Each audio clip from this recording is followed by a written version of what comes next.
okuva Lira amawulire getufuna okuva Lira gano gakagwawo ku saawa eno otunulira emitimbagano otunulira ku platform z'aba media team yona etambula ne president amawulire galaga president tali safe n'omulundi n'ogumu president tali safe n'omulundi n'ogumu kikakasiddwa tiimu ekulembeddwamu Mukiibi eyatulugunyiza jjo comrade Sadan Magic ngenda kutera bwekifaananyi kyawo basazeeko hoteli otunulira ku Ghetto TV ekugamba nti first update jetaddeyo egambye the president Bobi Wine is not safe at all. His hotel in Lira is under attack by military and Uganda police commanded by Afande Moses Mukiibi.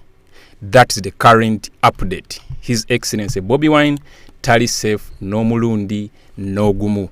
Message eno gitambuze nnyo otegeeze buli muntu yenna nti omukulembeze waffe Kyagulanyi Ssentamu Robert tali safe no mulundi no gumu. Amaje agakulembeddwamu military wamu ne police nga bakulembeddwamu bakomandingiddwa Afande Moses Mukiibi omusajja eyakutte eyalabikidde katambi yesterday president ng'alirira n'asooka ayisa bubi Dan Magic ya commandinze abasajja bano abasazeeko hotel president mwali ku saawa eno era nga Ghetto TV actually yongedde netikayo amawulire amaane gamba the media is not allowed to access the hotel. The information we get is that they are conducting such room by room of which we don't know its purpose.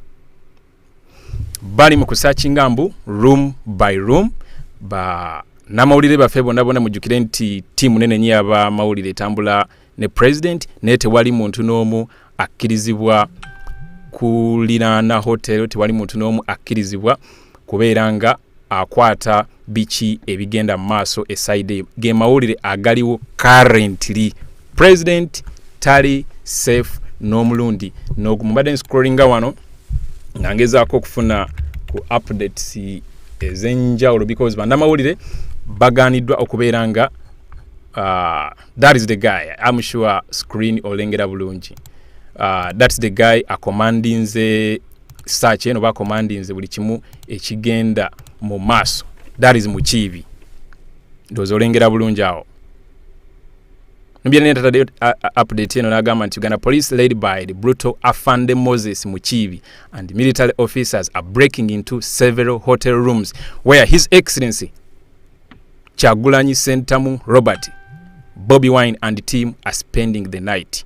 Mwena mujukire nti His Excellency Kyagulanyi week eno ali Mulango sub-region.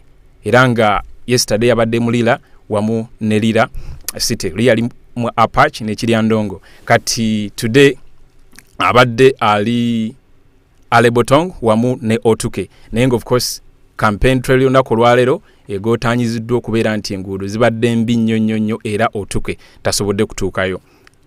Aina watuuse ngenda kuba nkulagako ku bifaananyi mwenna abatamanyi kigenda maaso aina watuuse n'abeera nga tasobodde kubeera nga amaliriza trail oba amaliriza campaign rally ebadde scheduled okubeera mu Otuke district okubeera nti oluguudo lubadde lubi. So kye bakoze kwekola U-turn ne baddayo ati bawumule enkya bagende Abimu wamu ne Kitugumu naye nga basuze Lira. Then that's when Mukiibi wamu ne tiimu ye basazeeko hotel okusinzira ku media updates zetufuna kuva ku baganda baffe abatambula ne president. Nkozesa Ghetto TV ngenda kulagako ne updates ezaba comrades endala. Ghetto TV yongedde updates 7 minutes ago negamba nti this came after police in Alebotong arrested over 15 members of our team as we are coming to sleep in Lira. As we speak, we don't know where they are. Now, this is also another update. Timu ba members abasoba mu 15 bakwatiddwa nga bwe nkunyonyodde nti nno president tasobodde kumalako tasobodde genda kutuuka mu Otuke akoze bukozi U-turn ne badde bakomawo abasoba mu 15 ba comrades bannaffe bakwatiddwa tewali n'omu amanyi gye bali. Kati twogera ku saawa eno police wamu ne military basazeeko hotel bali mu kusearchinga room by room. Papasi tewali n'omu agimanyi. Ne mwena mumanyi how this regime operates. You know the result of all this. So all we have to do is to amplify their illegalities, pushing a message eno buli muntu ategeere kiki ekigenda mu maaso. Ekigenda mu maaso, president asaliddwako wali erira gyabadde gyagenze okubeera nga asula ate nkya ayolekere district endala zalina okubeeramu. Otwogera kati military ecommandingiddwa mu Kiibi babasazeeko era nga tebakkiriza muntu n'omu asembera hotel eyo kuba media team. So ebigenda obugenzi maaso babitusindikira busindikizi mu text. Let me refresh this. I see if there is any new update about this. Nenga checho ekigenda mu maaso currently. Gedo TV kugamba this came after police in Alebotonga arrested over 15 members of our team as we were coming back to sleep in Lira. As we speak, we don't know where they are. Area alone, the media is not allowed to access the hotel. The information we get is that they are conducting search room by room, of which we don't know its purpose. 36 minutes ago, government, the president, Bobi Wine, is not safe at all. His hotel in Lira is under attack by military and Uganda police force commanded by Afande Moses Muchibi. There is the guy. There is the guy. There is the guy. Akoze search eyo. Ngenda kubeera nga nkuteerako ku video eyo. Ogirabe bulungi engeri gye yatulugunyizaamu gyo. Done magic. There is the guy. That is Muchibi. Ono atambulide ku president okuva campaign trail. Era yaliko actually ne mu 2021 during those days. Mwe namwe nabali bat following during those times mwalabo musajja ono. Assignment ye ndowooza kucyankalanya bucyankalanya everywhere president waba agenda. Even this time round tewali watabadde ebusi yaliyo, ejinja yaliyo, kamuli yaliyo, buyende yaliyo, everywhere. Buli president wadda alina okubeera nga waali akola obuvuyo, akola okutataganya na buli kimu kyolaba batera okukola president buli waba agenda okubeera nga alika. This time round ya commandinzeemu what is currently taking place. Kamala okubeera nga ncheckingako wano any other update kubanga we have to make sure that president waffe ali safe. Atenga okubeera safe ku exposinga kiki kibagezaako okubeera nga bakola ku ssaawa eno yennyini nnyini. Kamale okulaba ku map media. Kamale okulaba map media. I saw him also map media nayo ali live. Alright, map media nayo ali live. I'm sure ira naye aliko update yemu. Nenga area ron iratadeyo nakugamba nti breaking news, president asaliddwako ku hotel wali tebakkirizaawo wa mawulire yenna.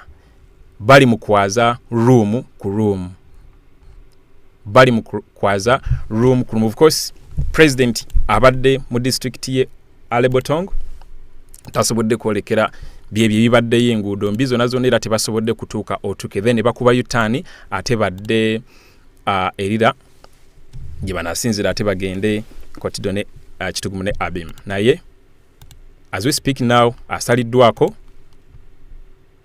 bali mu conducting a search room by room. Of course tetumanyi kigendererwa nemwe namwina mu kyabijjukire byali Arua on the 13th of August. That is 2018. President we yali agenze o campaigningirako Kasiano Wadiri. Mwena mukyajjukire byaliwo. Yuyo musajja commandinze abasajja basazeeko president waffe. Let me keep Amori Regan of course ngafuna okusinziira ku Mission TV Uganda omukwabo abatambulira ku president waffe naye atade update 4 minutes ago. The media is not allowed to access the hotel. The information we get is that they are conducting such room by room, of which we don't know its purpose. All right. President kenyini akusuliddeyo. Our hotel in Lira has been raided by the police and the military commanded by one Moses Muchibi. They are currently breaking into the rooms. Kino ne kikolwa si kitono nga bw'oyina nga bw'osuubira nga bwe nkujjukizaako ebyali Arua on the 13th of August 2018. Bwe bitu ebyali ne bakomekereza nga bakutte president waffe bamubuzizaawo ne bamukola buli kimu kye baamukola byonna bimujjukira obulungi. This time round twebereremu. That is the update. That is the current update as of now. That is the current update as of now. Hotel President Mwali erira esaliddwako police wamu ne military. Bakomandingiddwa Moses Mukiibi. Musajja omukulaze bulungi.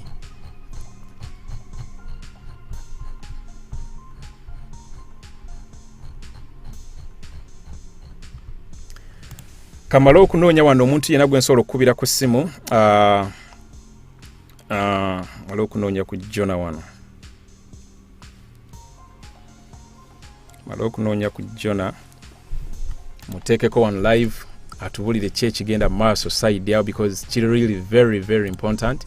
Tulina otegeera malo munoonyako wano.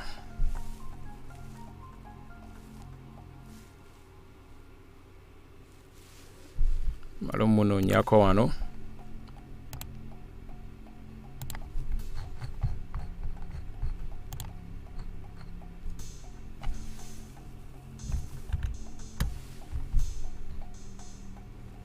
Eno update kati njijira ddala ku platform ya president waffe His Excellency Bobi Wine 16 minutes ago. Pushing a message eno gipushing ennyo abantu abamu bebase tamanyi kigenda mu maaso tamanyi nti no president ali safe yona gyali. Pushing a message buli omu ategeere. For those who don't understand Luganda what is currently happening, His Excellency Bobi Wine he was actually campaigning in Alebotong and Otuke, that is northern Uganda, and due to poor roads and all what you saw today, he did not manage to proceed to Otuke district. He campaigned in Alebotong and he did not manage to proceed to Otuke district due to poor roads. He made a U-turn, come back to Lira City, rest, and then tomorrow proceed to Abim as well as Chitugum. But as we speak now, his hotel in Lira has been raided by police and the military. We don't know why. The raid has been commanded by a one Moses Mukiibi, and as we speak now, they are currently breaking into hotel rooms, room by room. That is the current update as of now. I've been trying to reach out to one of our media teams, that is Jonah at Singuze, to narrate to us the current situation. But as we speak now, the media has been denied entry. All right, let me take you to a live feed. I've managed to get a live feed from Sad Dan Magic's page. I see it's live. Let me try to see if... all right, this is currently live, straight from Lira.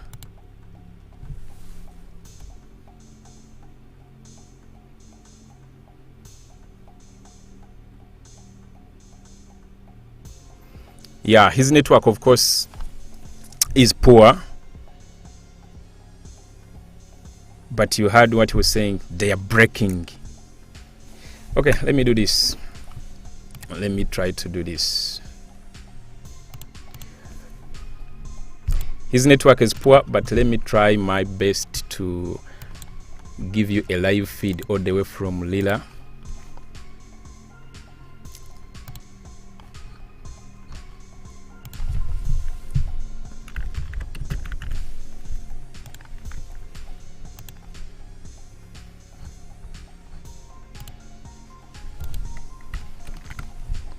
Let me try to do something very fast.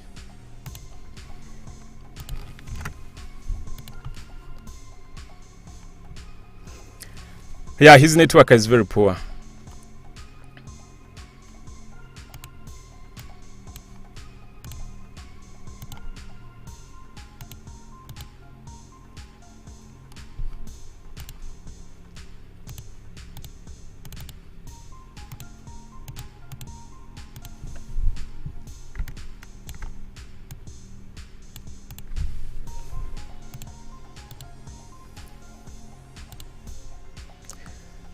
Yeah, his network connection is very, very poor. It's hard to hear as well as see any footage. But just hold on, network etera kubeera bweti kubaba mukibi wamu ne timu gye batambula nayo be batambula ne bujamas mwena abatu following on different media platforms. You've witnessed that president watuko okubeera nga ina kyayogera network ejaminga olw'ensonga bano bakyali kye bakola batambula ne bujamas bu distorting network connection. Media team yaffe berenga tesobola kuweereza a constant smooth feed eri abalabira ku social media. Mwena mujukire nti no campaign trail ya president followingibwa everywhere, ku TikTok, ku YouTube, ku Facebook, ku X, ku Instagram, everywhere. There are those that are follow, not those that are not on ground outside Uganda but following whatever is going on. So relying on social media, not actually even outside Uganda. N'abana Uganda benyini nga ali gulu ja kwekanga be busi aba following abe jinja aba following abe Masaka aba following abe Kampala aba following. So all of those rely on our media teams platforms bakozesa Facebook, TikTok and all that. So bano chebakola batambula ne bu devices obujaminga and network ne bifaananyi ne beranga tebivayo bulungi network ne beranga ebera glitches mpitirivu nyonyo. So I have a belief engeri gye bali nti we bali ku hotel kati bali mu kumenya room by room kyemanyira ne network balina okubeera nga bagidistortinze tewabeerawo omuntu n'omu kwa bandamawulire bo babagobyewo tewali n'omu akkirizibwa ku accessinga oba ku filminga kiki kye bali mu kukola. I'm relying on Sad and Magic to see if his network connection is going to stabilize oberenga ofuna bulungi a constant live feed all the way from Lira. Nenga, for those who just joined us, His Excellency Bobi Wine is under attack in Lira. Police and military commanded by Moses Muchibi. Yeah, Basazeko Hotel, Jali, they are searching, breaking into rooms. We don't know why. Remember in Arua, on the 13th of August, that is 2018, they did the same thing. After that illegal search, they planted guns and all that kind of thing. They baga Bobi Wine, bamusanze ne mundu. Ne bamusibasibako ebintu ntwabita tegerekeka. Ate nizimundu nezimala nezibulawo tetumanyi tewali n'omu amanyi zaabulira. Ebyo ne bakola ki? Ebyo sinyiwa. All right, I think the network tegenda kustabilizinga kamala okunoonyaayo something else. One njagala kufunira live feed all the way okuviira ddala mu Lira. Oberenga ofuna bulungi ekifaananyi kuba side eyo. Anyway, engeri network gye kyankalanyemu kamala okunoonyaako ku muganda wange Jonah.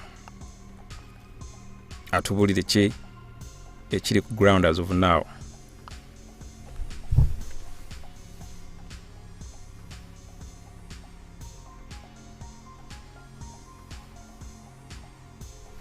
Yeah.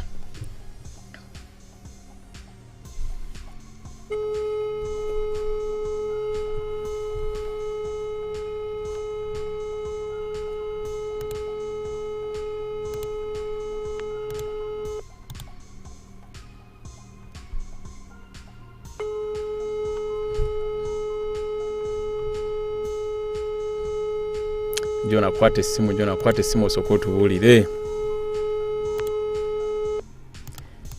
Jona kwate simu.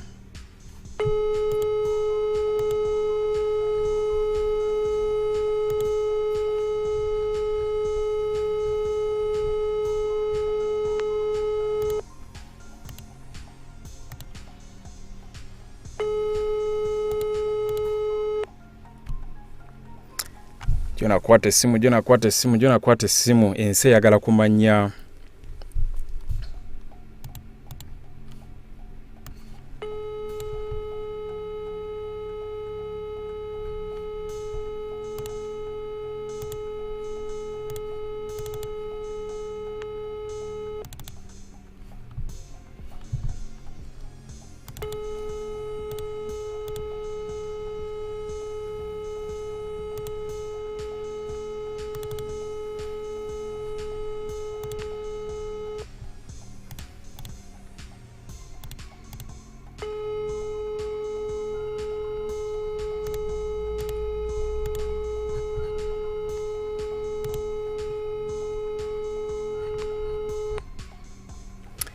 yona sigenda kuvaako kwata essimu.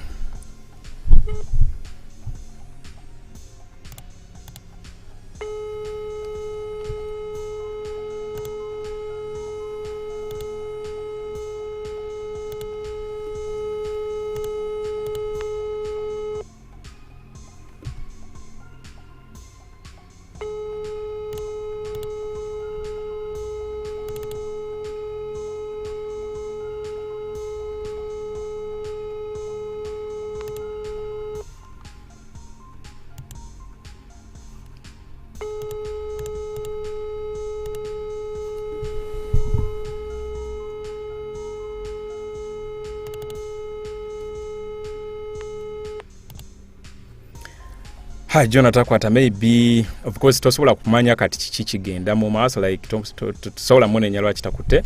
I believe there is a reason as to why. Yes, baganda bange abali ku mukutu ogwa Mapo Media. Esaawa zino omukulembeze tali safe. Muganda wange mwenna abali elira. Nzijukira video nakolako ko video erendala bweti era ku biseera byerira. Lira eyo tufunirayo nnyo ebizibu bingi. Esaawa zino polisi n'amagye byetoolodde biri mu kumenya waliwo wana ndi live.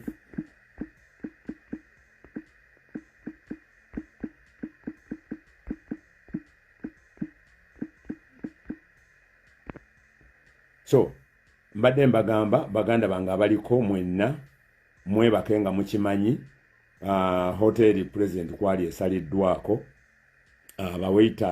bawaita ne bawaitress babakoze eki babakutte room bagenda bamenya emu kwemu military n'amagye ne police ekulemberwamu mu Kiibi. Nze saawa zino nina wendi siri na president esaawa zino naye nga president wali era bw'otunula ku post eyo waggulu ku live eno gy'otunula ne post eyo president yagitaddeyo nga tumaze okuteekayo wali ku gundi ye ataddeko n'agamba regime is now breaking into the hotel where Mr. President Bobi Wine is residing in Lira. The reception has been arrested and we are looking. They are now knocking on every room. So bagezako kukonkona buli room. So chenjagadde bagamba nti president tali safe. Tali safe. Bino byonna tuze tubibagamba nti ffe buli we tulabawo akalembereza ne mweke mulaba akalembereza ate ffe tuba mu kutya nnyo whenever we see calmness nga tebannatukuba ffe tuba mu kutya nnyo era lwakuba nti bapapye gundi eno najogera nti badde basetinga gwakumeka mu December badde baddira bantu kukuuma bantu banoonya kukwata ku buli kiramu. Mukitegeddeko parliament egobya abanamawulire bonna wano president wali tebakkiriza wadde munnamawulire yenna. So nze saawa zino nze ng'omuntu ndi free ndi safe kubanga siri wali president already nze navuddeyo ekiro naye president bw'avudde kulala ezabaddeko ne badda wano ku hoteli nga bwe bibeera ne bitabuka basirikale basazeeko military esazeeko ne badda ne batandika okukonkona kisenge ku kisenge bali mukola search and we don't know what they are searching for. Tetumanyi kike bali mu kusaachinga bwe tuteekayo post ezimu zitambula ezimu ne zitatambula era essaawa zino oyinza obutalaba media team yonna ya president ng'etaddeyo kubanga bali mu kutya bino byonna bye mugamba poliisi ekuumye empisa mwami Museveni tasobola kukuuma mpisa kye mulina okumanya tasobola kukuuma mpisa kubanga wano wetulaga we wakyasinga okubanga atya. Wano wetulaga mwami Museveni wakyasinga okubanga atya. Era tabbu yonna eri mu kuteekawo mbeera yonna bino byonna ebya iPod byaganye kubanga babadde bakusazaamu kibiina kya National Unity Platform. Then ekibiina kya National Unity Platform ne kitebuka ne kiyingira iPod. Kati bagezaako okunoonya embeera yonna twaba mu masente muzifuna mutya. Twaba mu masente Abannayuganda bazituwa. Mapu bw'aba talina mafuta n'afuna amafuta. So embeera eriwo who is the ani alina president essaawa zino. President gwemanya nti alina waali bali mu kumenya ekiddako kyonna mwe mubeere Bannayuganda nga muli aware naye nga hoteli erira bagimenye. Kyekisinza obbatiisa enkolagana y'abalango mu kiseera kino ne mwami ne president Kyagulanyi etiisizza nnyo mwami Museveni. Era akakodyo ako kyova olaba nti Abaganda abamu abali ekimu ne mwami Museveni bavumiridde nnyo ekya president waffe okugenda okukyalira Akena n'okugenda ku malaalo kubanga babadde tebaagalawo togetherness. They force us to hate people from northern, but to hate batuteekamu bazadde baffe batuteekamu embeera z'okukyawa ba northerners nti babi nti those northerners beegatta ne batta kabaka. Northerners beegatta ne batuwamba ne batandika okukola bino byonna until bo bennyini Kayindo Batafire bwe yavaayo n'agamba nti bayambalanga ebya UPC ne bajja ne batta abantu. Ffe ne tulowooza nti ba UPC twagenda okizuulanga Bote era abaamukozesa baali bamu abayamba ku Bote baali Baganda. Bote yali takyawangako Baganda wabula twaleetera baffe kabaka Abaganda baasenda baffe kabaka omukkirizisa okufuuka president mu mulundi ogwasooka. Katikkiro n'abeera ani n'abeera Bote. Mu kwagala kwa Bote okwagala Obuganda n'atuwasaamu n'omukazi. Ffe twakula tumanyidde ddala Abalango babi aba northern babi nga nabo bakimanyidde ddala tuli babi.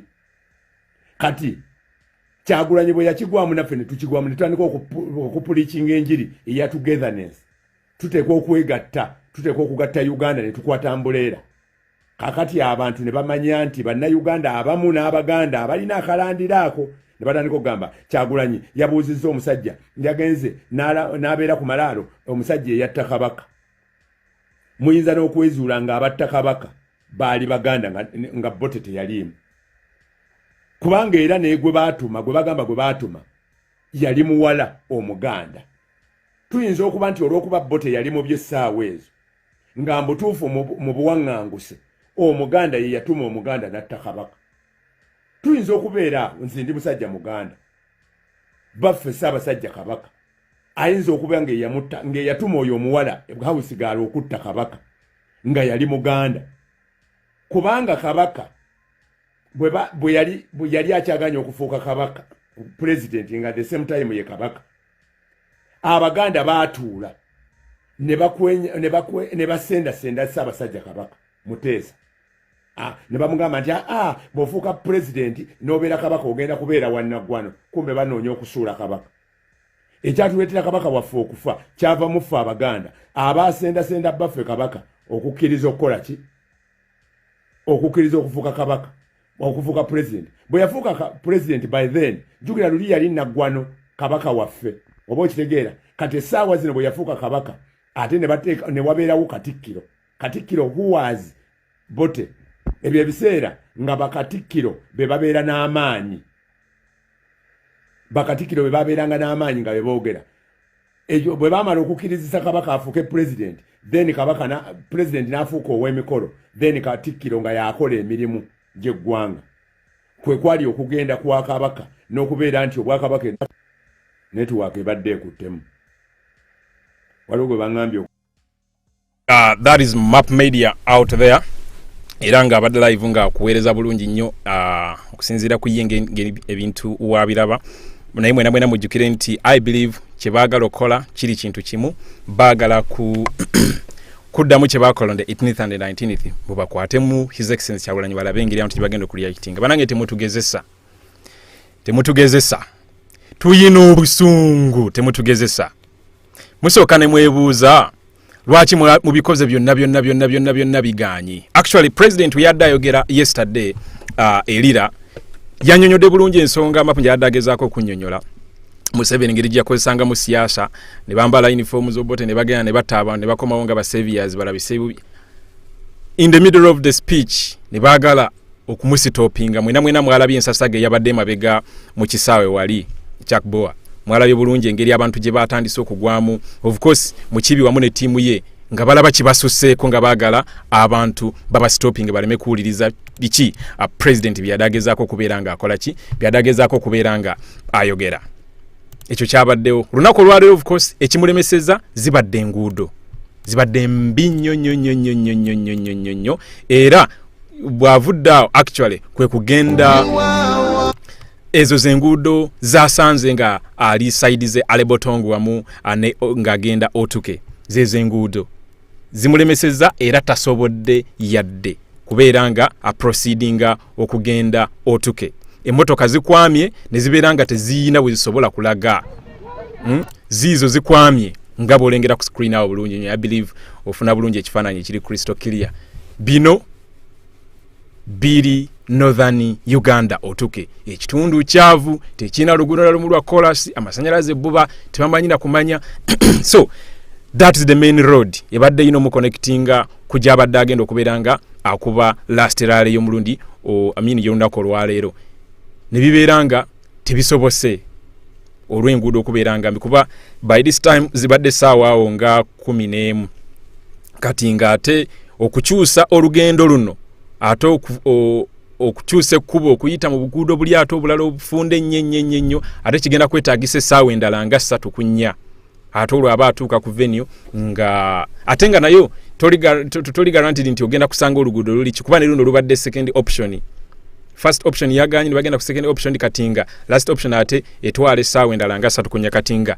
The only option kukatinga ku proceeding agenda otuke ne bakomawo Lira basobole okubeera nga bawumbulamu ate nkya bolekere ekitundu ekirala. Then awo mukibi wamu ne tiimu ye we basazeeko hotel era wetogera kati kusaawa eno National Inter Platform, that is the official page, etaddeyo ku bifaananyi nga batulagira ddala ekigenda mu maaso. Abamu ku bapoliisi abayingidde ezimu ku hotel. Kankulengezeeko ko munda olabe inside the hotel room abasajja abo nga mwebali beegirisa. That is the there we go. Subire ekifaananyi ekyo okifuna bulungi. Of course omutwe gw'ekifaananyi kino bataddeko Afande Moses Muchibi and his men breaking into rooms at the president's hotel residence in Lira City just now. This is an about 11 minutes ago. There is a heavy deployment outside the hotel. The intentions of the intruders in police and military uniform remain unknown. If you take a closer look, you can clearly see these guys are camouflaged. Bali mu baradeka agantu ku face tosobola tegeera ani. Ngere gulo Muchibi nga tulugunya Saddani Magic. Just look at that video. These are the same guys. I'm sure mwena mwalabika video kano abatakalabye kakano. Munsi ezina amateeka erizigoberera amateeka ono musajja singa n'omulimu yakoze eki nga bamugobye dda ku mulimu.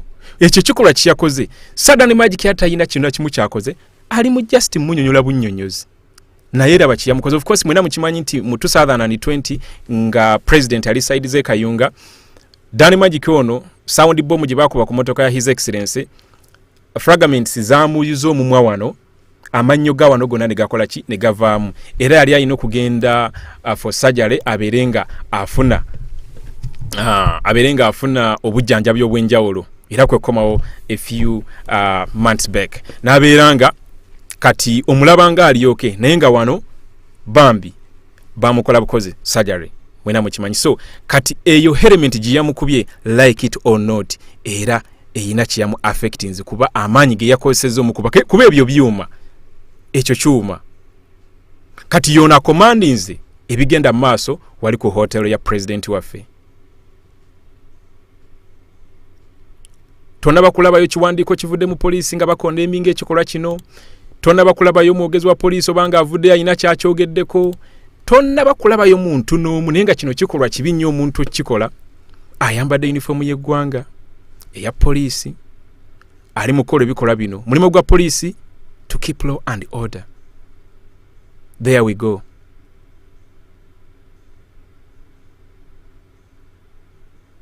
Ono yakomaninze bano bonna national platform okusinziira ku update gitadde yekulaga nti wabweru wajjuddewo of course deployment y'amaanyi nnyo both military and police.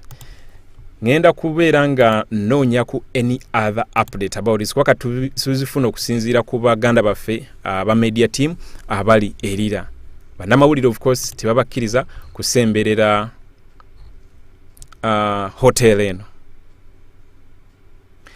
Muchibi again breaking into every door and pepper spraying tear gas into our rooms. Now, into our rooms indicates that sudden magic aliwamu ne president. Our rooms. Quote this word, our rooms.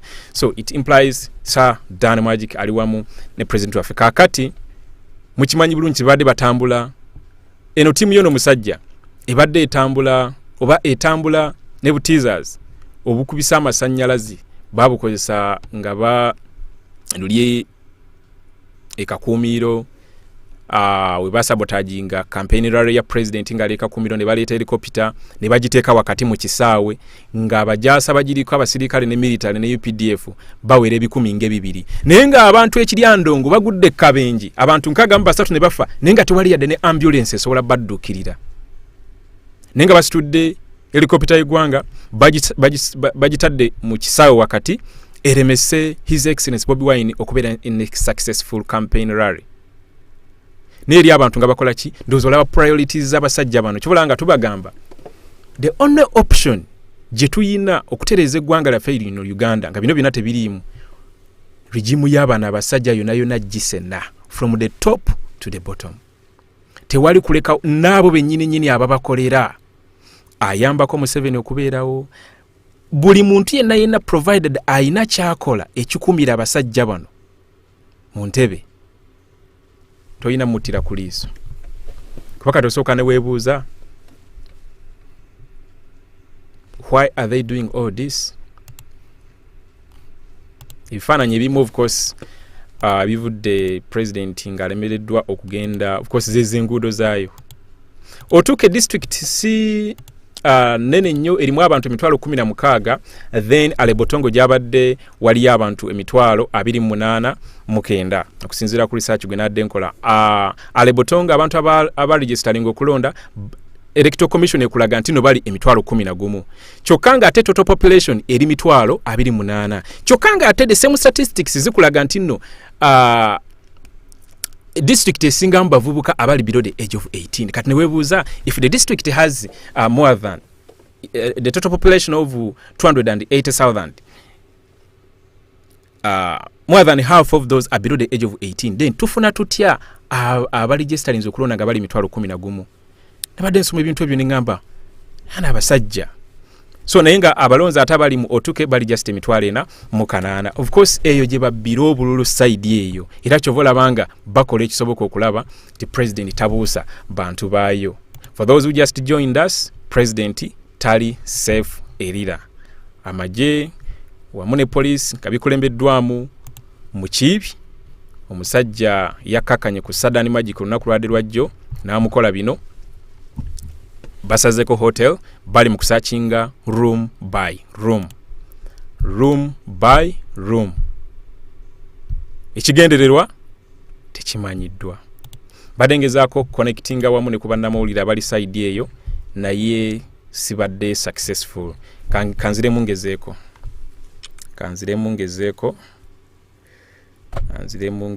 nkubire ku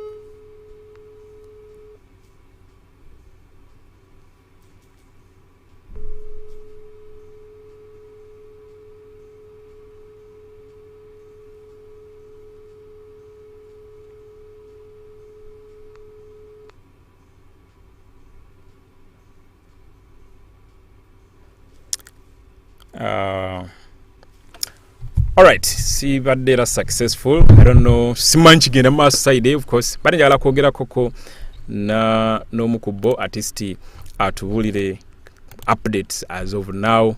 Anyway, any update ngenda kujja njibawe in real time. Ngenda kujja njibawe. This is the JB Muwonge TV. To streaming on over 40 Facebook pages, ku YouTube we are live, and yona josinziro tulabira.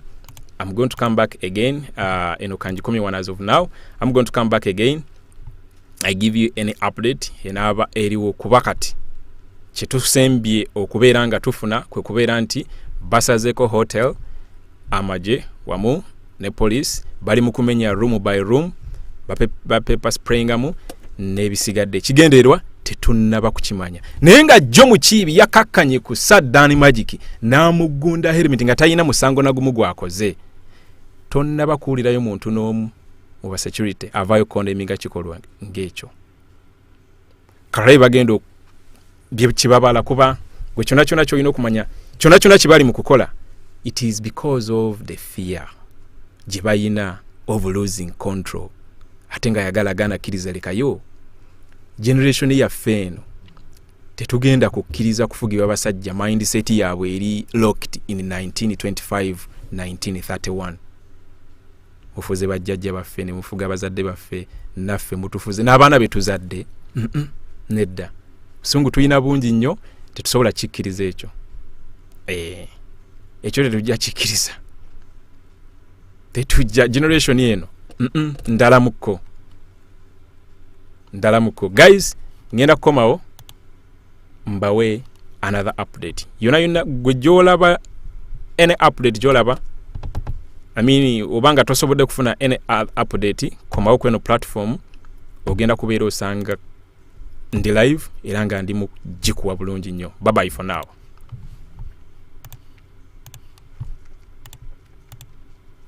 Abaganda fe abali ku YouTube, ku Facebook mvuddeko. I'm following a new comment section wano.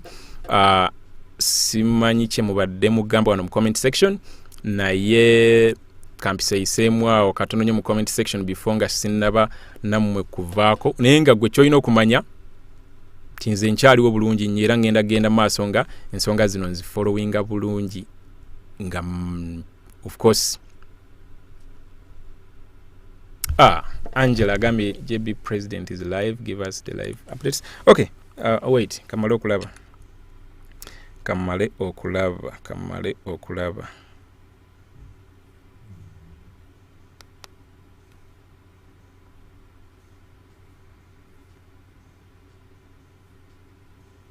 Nsharingira koko ku link. Siraba wali live.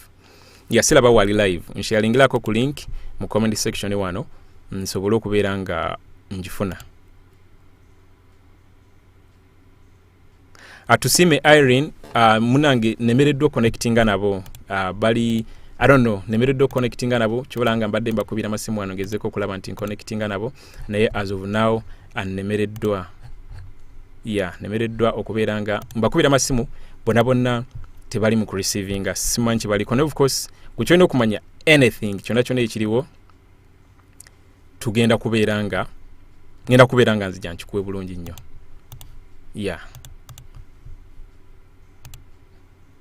Ngenda kubeera nga nzija nkikuwe bulungi nnyo.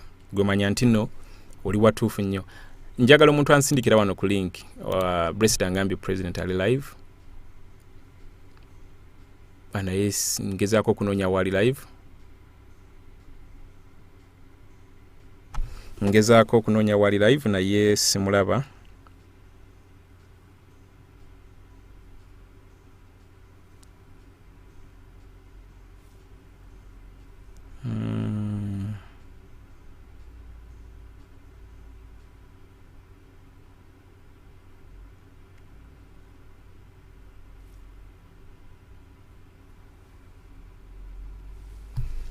Ngezaako sindikira wano ene link.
Okay.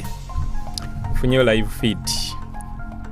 Okay, kantandike stream empya right now.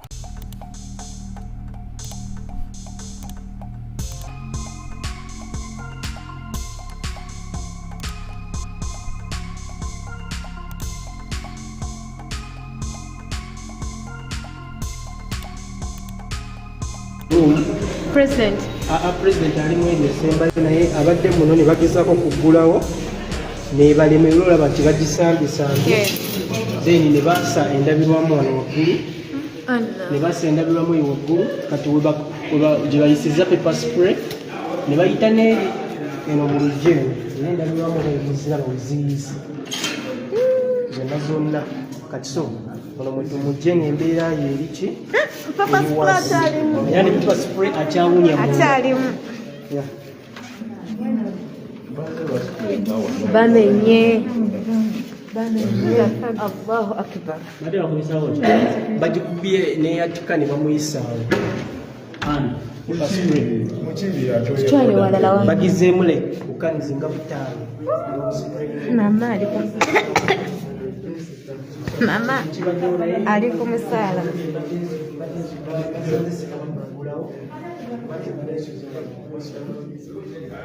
basanze basinga bakuggalawo ne bayingira ne bakebera babadde balina bye banoonya tetumanyi oba basanze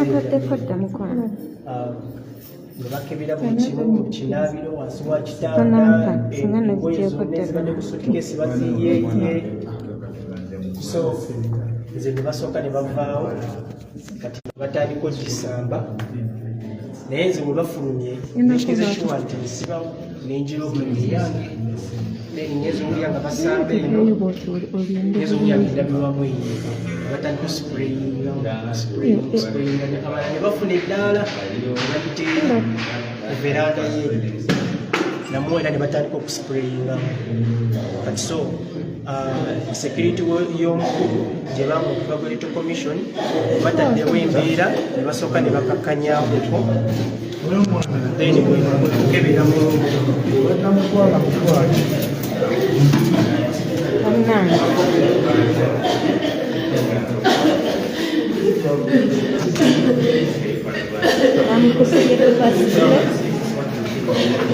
tukirire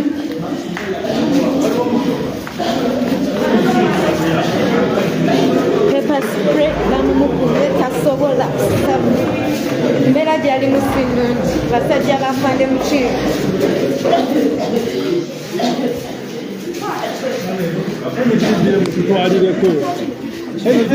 Our vehicle there? Yeah.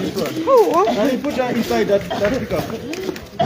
bamukubye paper spray nga mungi nnyo bamukubye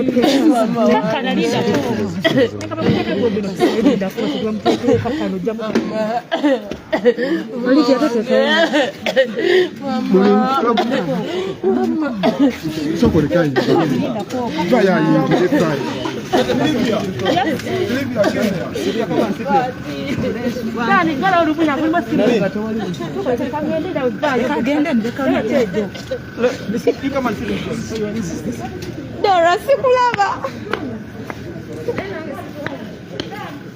tugende wa president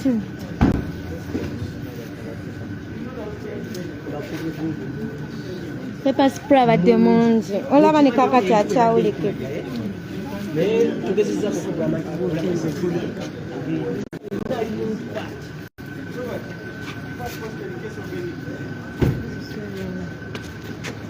mukwano wanyine video naye sinesigiraba kale niyongezako kufunye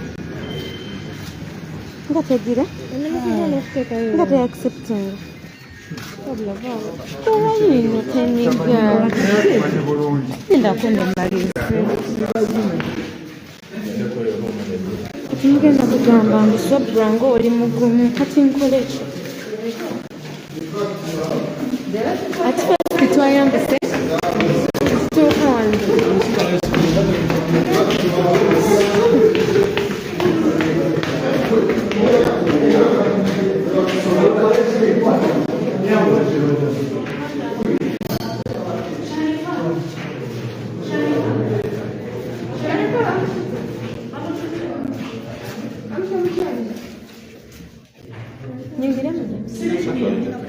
What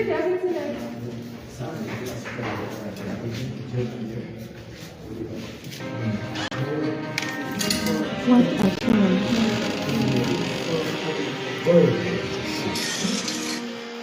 Uganda. Dani, sokonde kola Police. kale nzikasigala nakola sokonde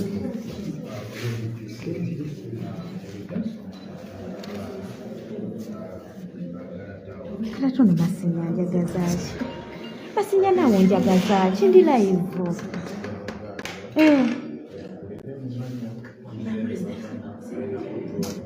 Mwana olinga ddi.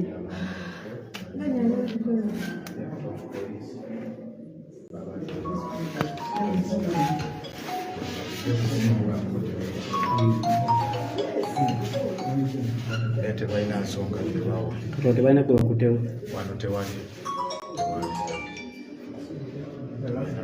ate nomwana abadde kyona akaaba bamukoze bapepa sprays flashes arithmetic kati bapepa spray nga bamenyamenyawo bosifule bwogana obulawo bamenyawo ne bapepa spray nga bano bapepa spray nze wansi sad to move out bagenze wali ne bamenyawo ne bapepa spray nga jukira ina athema kusaba detasobola kusurvivinga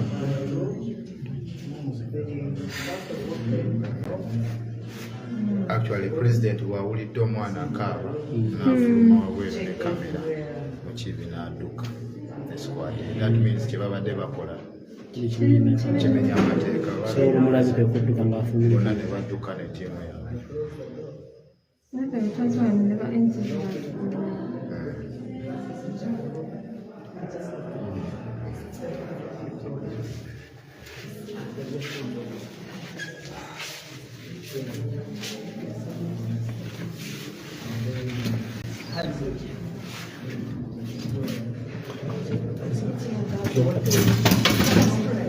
They spray pepper spray. After I pray, then I'm choking and I'm praying and I'm invoking Mother Mary and the heavens. So I've really sneezed a lot. But eventually they opened the door, they forced it open, and we are here. And we're ready to continue to liberate.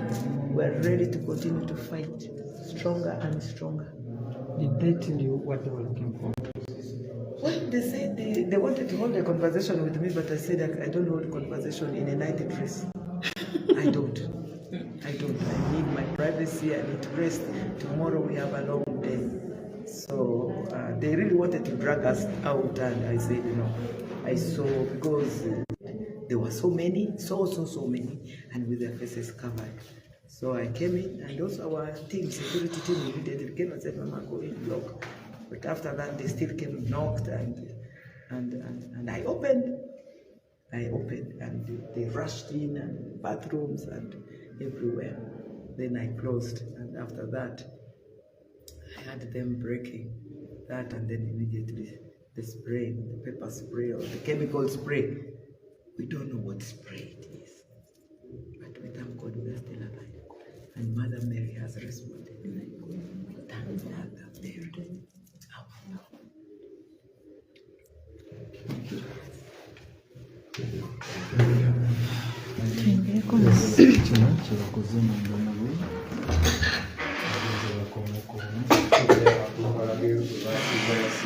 Pepper spray bungi muno.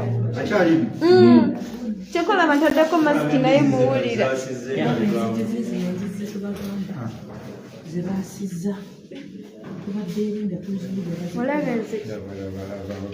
Basiza wano imagine ne ba pepper spray nga kyekabadde bamanyi president aliko.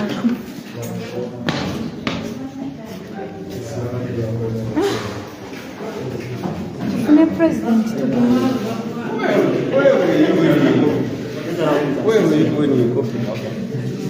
We're cooking. Afande, look on this side. Give me that ID, one of the IDs. Ezaabwe? Please give me that. Katono nnyo. zibadde nga ssaawa 3 course tubadde tukooye buli omu ng'ayagala kweorganize nga tunaabe twebake ne tulaba patrol yawa ne bamukiibi nga squad y'abasirikale bangi kuva waggulu wali bajja ne barawunda off hotel kati ffenna ne tudduka munda kwekweka one by one. Of course ne alerting president ne mugamba batusaze tetumanyi kikyebamenya mu hotel. Bayingira babuuza receptionist kubaddeko DPC wa wano ne OC kuba bonna bamanyi ne batandika okuyingira room pa room nga bwe bakonkona naye abaana bwe baganya okulawo room mukiibi kennyini n'atowa order n'agamba if they refuse to open the doors pepper spray everywhere they will open ne batandika okumenya forcefully yango kumulyango nga bwe pepper spray. Since the pepper spray was too much in the room, babamu ne tufuluma wabweru tufuluma ne bayingira mu room yange ne batandika okukebera buli wamu wansi wa kitanda mutooli everywhere ne bagivaamu ne bagenda room pa room but we batuuse in the middle room that is Boston ne bamenyawo ne mubadde omuwala one of us nga yali arithmetic. Since the pepper spray was too much nakolapsinga president bwawulidde omwana nga akaaba n'agulawo buguzi ye ne kamera bwaguddewo rumu ye ne kamera n'afuluma mukibi n'adduka esquadire nga bobi afulumyamu ne kamera n'adduka mutegeddeko bani banoonya kiki banoonya. According to Denga, one of the officers ayogera ku ssimu agamba banoonya tawa ne General Gaza naye tetumanyi ku lwaki. Then nembawulira nga boogera nga balinako drone yaffe emu gye bakutte in Lira District naye bali mu kugidrive nga babaleeta mu CPS Lira. Mugezezaako okumanya bani abali mu drone kyekeza drone gye bakutte mubaddemu mu lugwala wa Bobi ne tiimu ye bwe babaddemu eyo drone naye tukya establish nga mubaddemu bantu bameka tetuli sure kuba bonna batidde.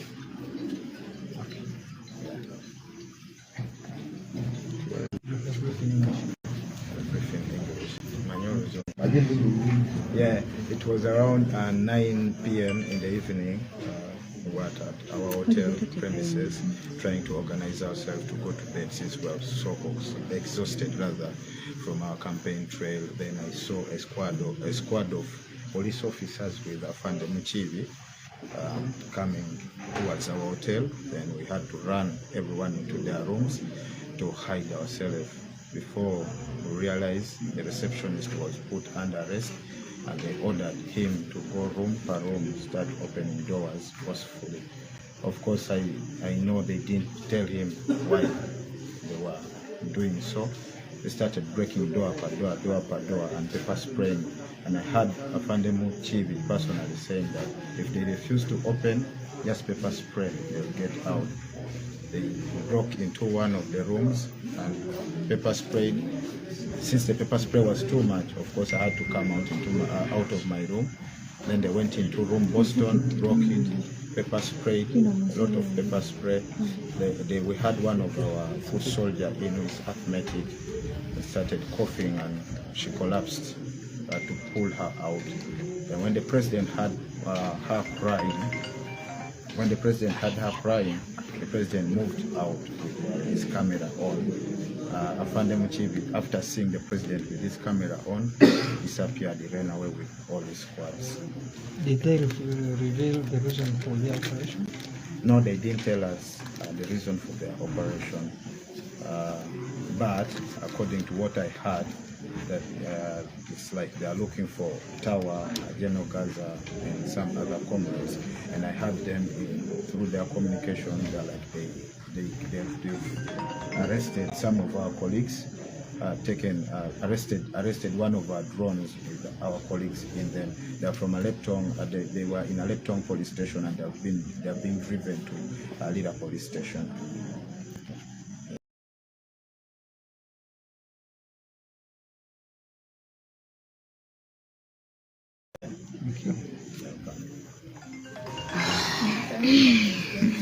Kakati embeera bwetibweri tugenda kufuna president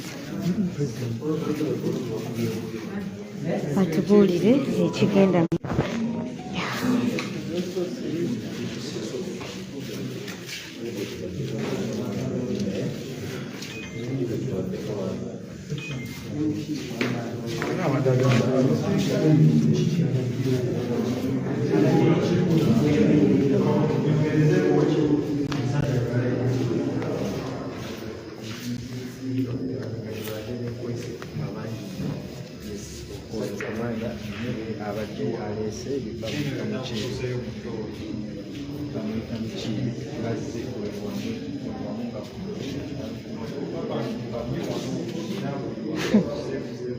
Muibannange. In a night dress. I don't know why. Yeah, it's very okay. It's very actually we start from here, then up.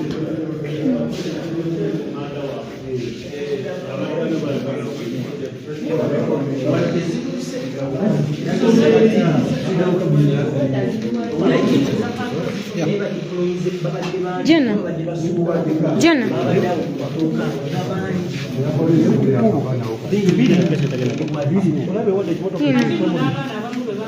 Dora.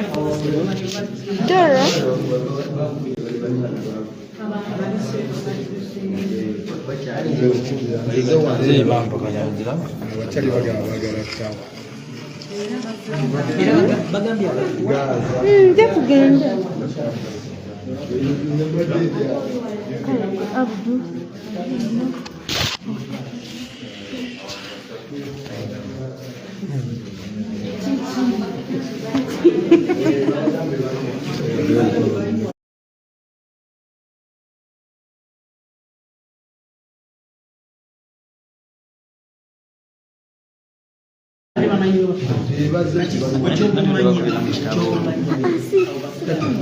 Sidamu. Tojako camera go. President yako. Once Bobi Wine says, tojako camera. Once President says, camera chechokura ni such a fair. So, tojako camera badia.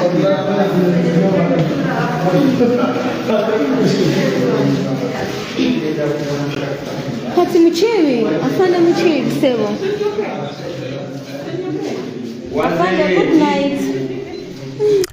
That is the current live feed from Lira District at a hotel where His Excellency Bobi Wine and the team are having a night. It has been raided, just like you've heard. That's the current situation. Of course, we're waiting to hear from His Excellency Bobi Wine if at all is going to say something. I'm not going to go off until tutegera buli kimu ekigenda mu maaso. Wali chemulavye.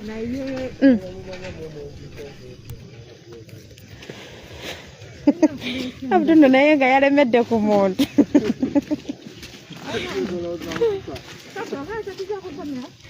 President yagamba ati, what President says? Tojjako kamera gwe.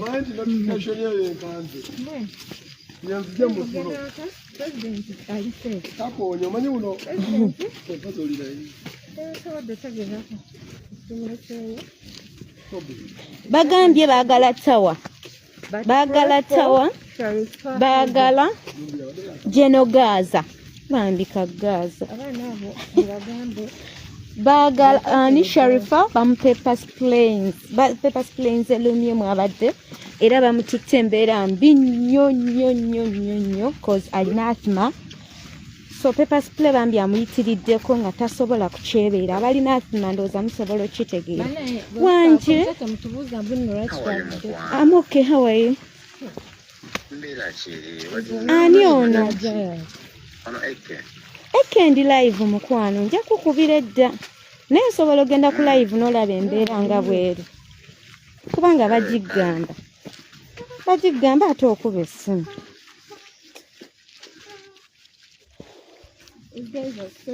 Afande Muchibi.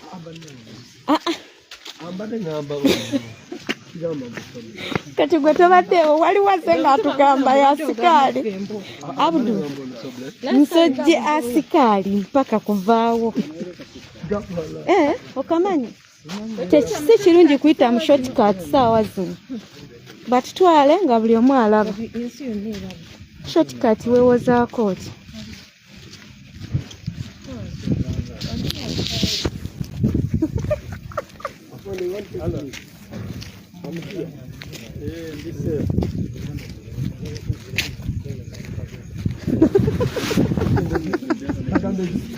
Toka gwe tutya alabika foto soja weerira. Akambe bava kukubira simu president bamusazeeko.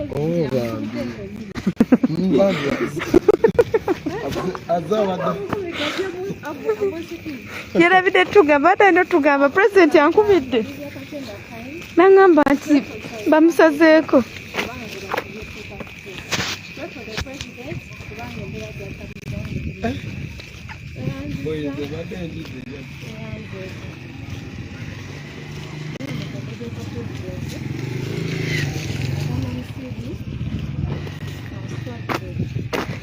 Naye Mukiibi olowooza aswala.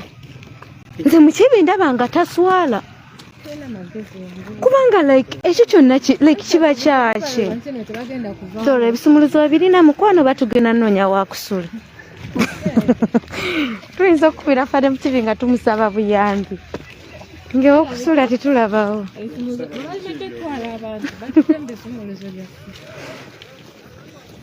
Alese kabangali 6. Bambi afande Mukiibi olina amaanyi naye nze kyensobola okugamba twali tulabye ab'amaanyi okukusinga. Nga n'abamu baafa nga banoonya abababwa kapanado tebabalaba. So afande Mukiibi.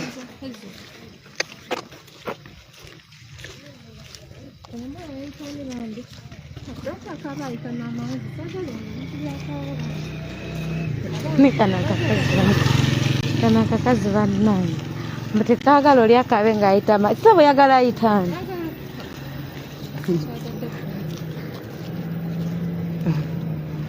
N'ebino ebintu bye tulimu.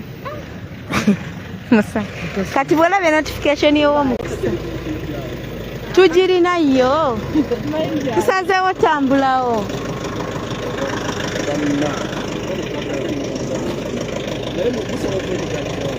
Akatutambulewo.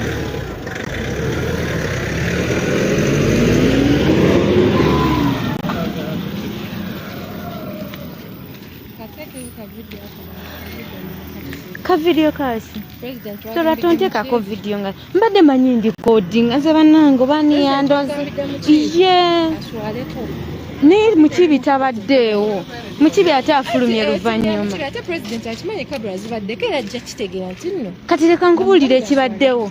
President bw'amala ogamba Mukiibi. Nze ngenda ningize bati Mukiibi. Bannange ng'abasirikale bangi nkomyewo emisinde.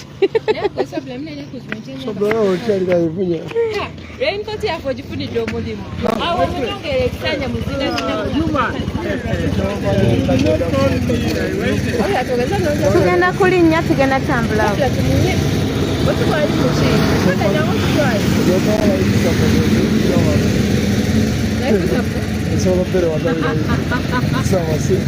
Wamma mukwano tutwale.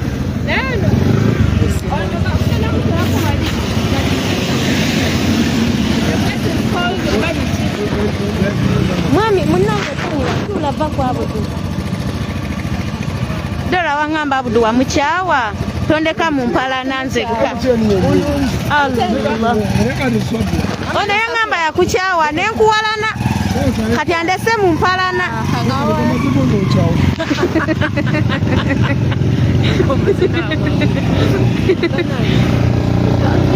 Bane kati basibule ba mikwano. Mubadde bebaza okusharinga likinga okutamuza ne mutukirize tubasibula. Afande Mukiibi kwali ku live kunayagala lava wetusuza je. Afande Mukiibi kulayirira waggwayi bilangenda kweyambulira lero bojja wensuze. Oli ku live kuna Afande Mukiibi ondaba kimanyi ondaba naye ngekutando je wengendo sula.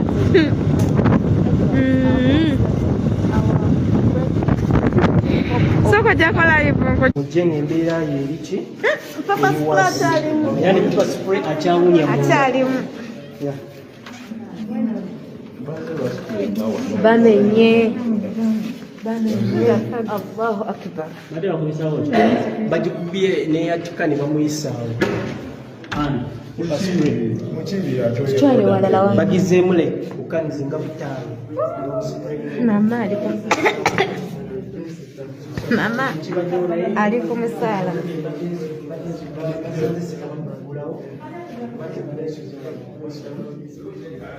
basanze ngasinga bakuggalawo ne bayingira ne bakebera wabadde balina bye banoonya tetumanyi kuba basanze nga bakebera buli kimu mu kinaabiro wansi wa kitanda engoye zonna ezibadde ku sutikesi baziyeeye so nze ne basooka ne bavaawo kati batandika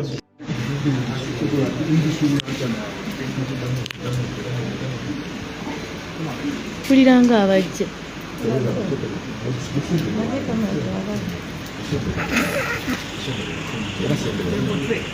Stand by, senor.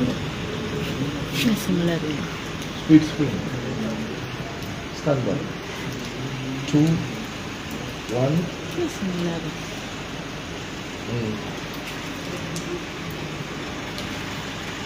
Kolako sound check it. Receive atabikwata kwa spirit. Receive atabikwata kwa wasi. labayo Spirit. Receive atabikwata kwa wasi. Alipo spirit. abalaba kativi We are in Lira at the hotel temple where the ceremony is supposed to be presented. Police has surrounded the hotel, and we understand at the moment they are trying to access his room, but he has not yet. Previously, we came from and the electron where he had campaign rallies in electron district, making several stopovers, but he was unable to access the district because of that the river called Mapap. So right now we don't know why police is around, surrounding the hotel, and at the moment trying to access the room where he is sleeping. Most of the other soldiers are around, while others are already going to medical reports. At the moment, this is what is happening. They don't know security around.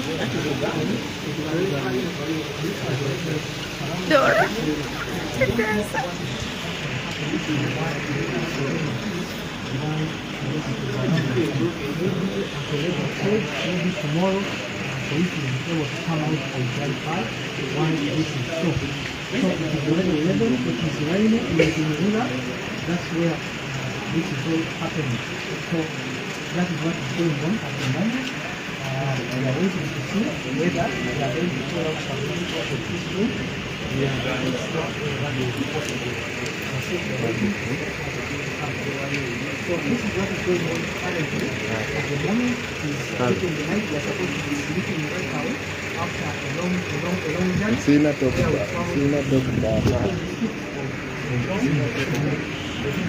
So at the moment, I want to take you back to Trevor and see what is happening. We shall be giving you more information later when we get it.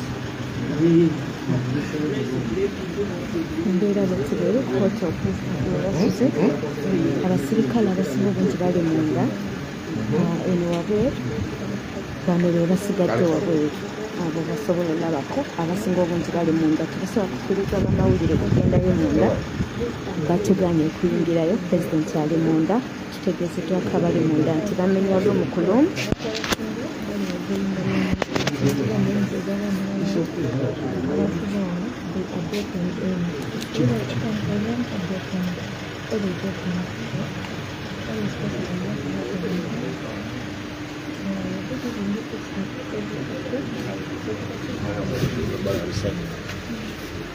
Jim, wamba kutwalira mu Lira mu kampeyini ewedde pulezidenti bamugirira basokola twali mulira dde olwobwedda mugamba ngaawa actually twali wali weebati nga pulezidenti akirira wano So nembeera bweti bweri hotel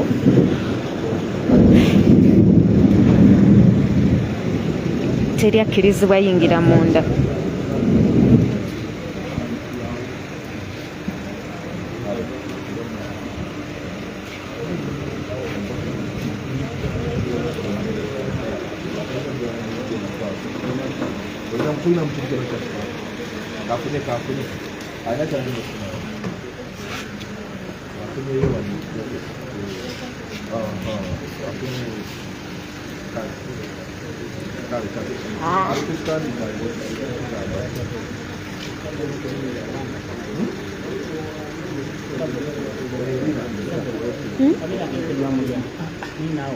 Eri kumusa era ekyali kumusa ekyali kumusa obadde ekyali kumusa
Biraramu ebiri eno just tusasobanurire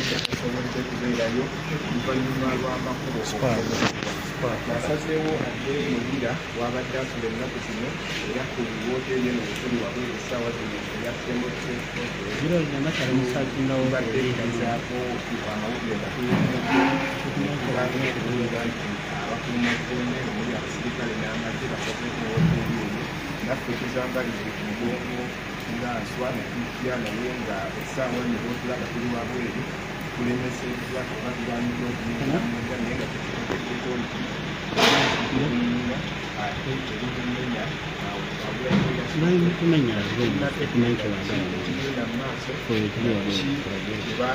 tebagezaako okunoonyayo era nga teri munnanongere n'omwakkirizibwa naabo abamu kyakulembera poliisi ebazinzeeko era bogerezeganya ku masimu agenda newandibazze essaawa zino tekimanyi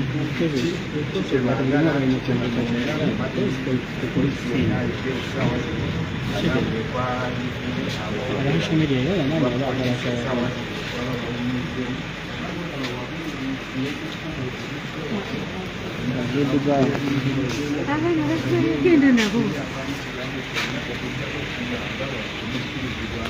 temukkiriza kukwata emabegaka wenkuga etonyemu abakuliawo era ne badda mu motoka nga tetumanyi omulabi wassaawa tunategerera ensonga wetunyira ojja kuba olutegeera oba olunaku olw'enkya okumanya kino abadde banoonyayo bati tebaafunyeeyo naye nga wetwogerera essaawa zino tetuyinza kumanya naye nekiri munda essaawa eno tetuyinza kitegeera kubadde tukkirizibwa kugendayo naye wetunaba tutegedde tukusuubiza essaawa yonna ojja kuba okitegeera butereevu.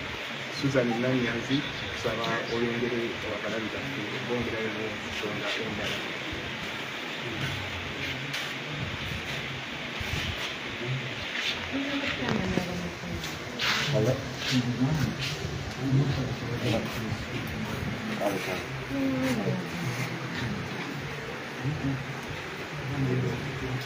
Abaya waggulu wonna muzirumu ng'abantu bazze okubwebata.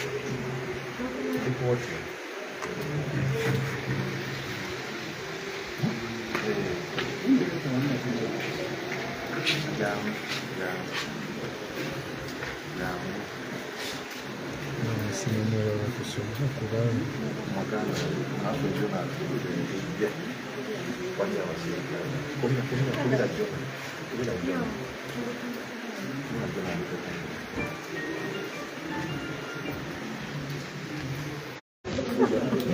abapoliisi nga 6 nabo bali waggulu tebatugalidde wansi yali muloomu gye yasuze n'abapoliisi nga 6 nedda mukwano nedda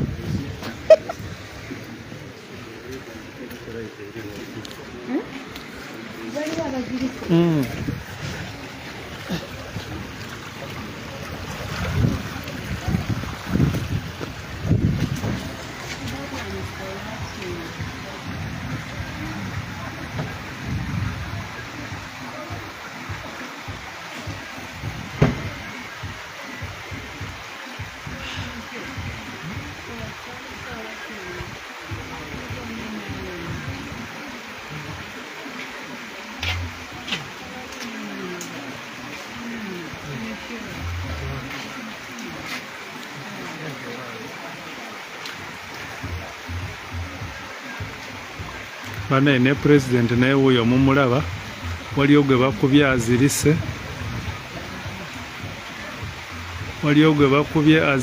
bali muwugirira awo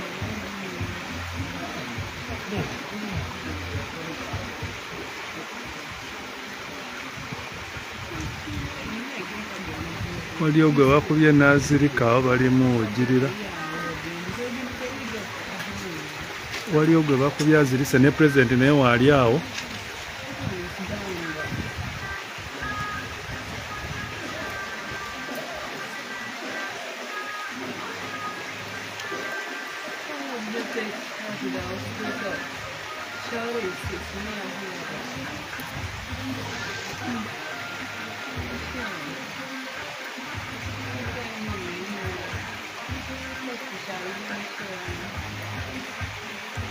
ane president wuuyo naye ali live ali balabisa president wuuyo naye ali live ali balabisa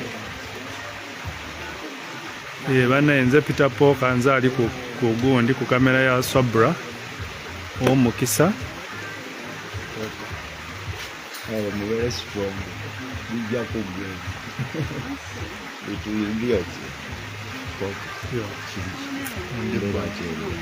wana mbeera si nnungi musajja olaba bulina gwe bukube awo ali awo azirise teri gwe bakutte not yet sinaba kulabayo naye waggulu tetumanyi kiri okuba tebali kukkiriza muntu yonna akola ki kwambukayo naye nga bangi abasirikale bagala bangi abasirikale gye bali awo bangi bali kunoonya oba banoonya ki tetulina naffe kye tumanyi teboogera kye banoonya teboogera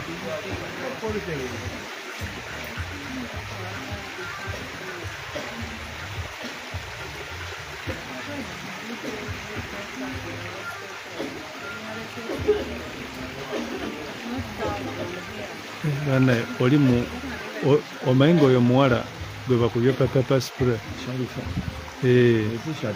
yoyo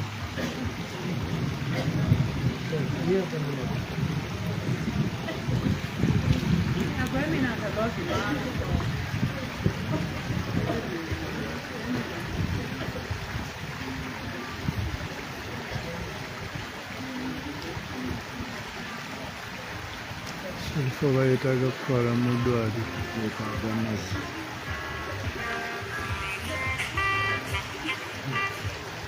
Hello.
Sajja buli eri buli kuba abantu pepasipule buli kola buli kimu kyewagala waggulu awo bwa poliisi buli omwo munda obulala bubuno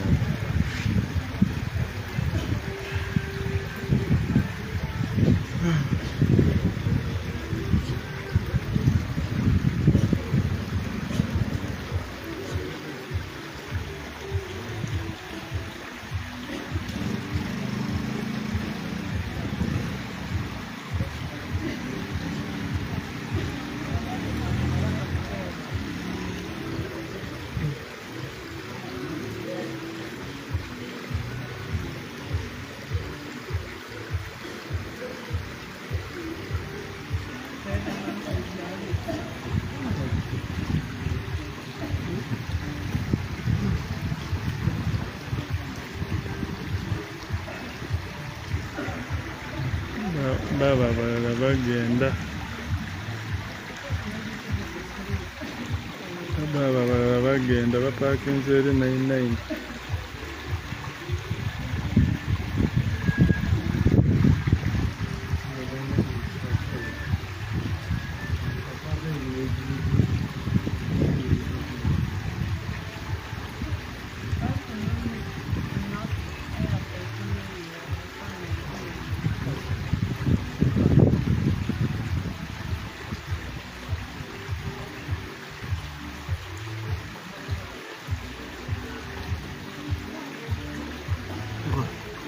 Is that the way of the way? No, it's not. Don't see that then. Well, why do you people do them?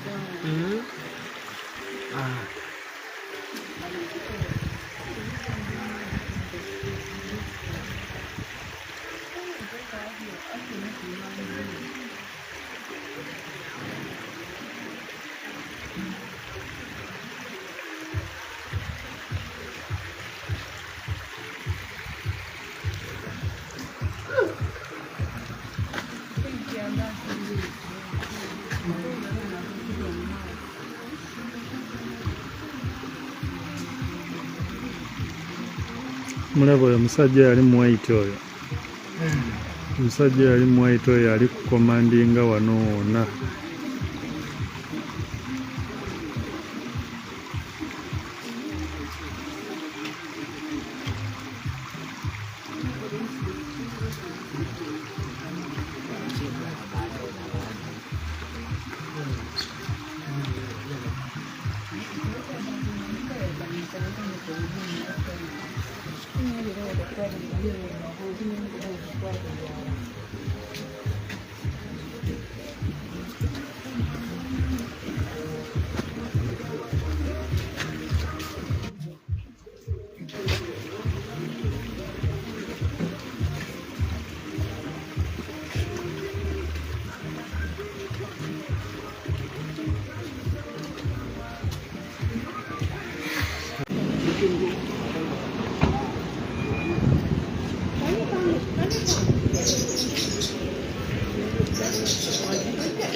Ku president Dora mukwano saakute video nga bafuluma please nyamba ntaddeko airdrop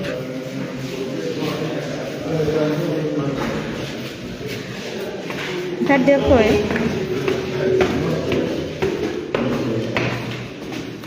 nga tebajja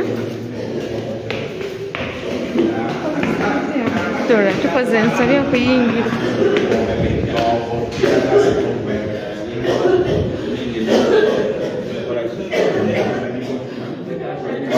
Ntaddeko nyavu.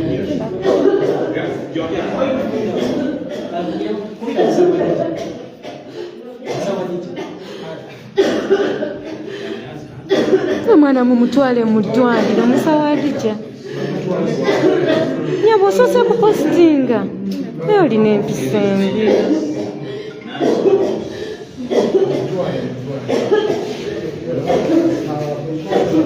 Abasirikale bafulumye. Abolabe gye babreakinze. Dora naawe. Nedakaaba.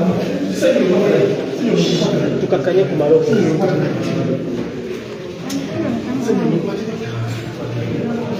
Abadde mweno room. President. President ali mweno esembayo naye abadde muno ne bagezaako kuggulawo ne balemererwa olaba nti bagisambisambye. Then ne basa endabirwamu wano waggulu. Ne basa endabirwamu eyo waggulu kati gye bayisiza paper spray ne bayita n'eri eno mu lugye naye endabirwamu muziraba weziyiza zonna zonna kati so ono mujje ng'embeera yo eriki era ne paper spray akyawunya bamenye Allahu akbar. Bagikubye neyatika ne bamuyisaawo. Kitwale walala wange. Bagizeemu le okanizinga butaano. Mama aliko. Mama ali ku musaala.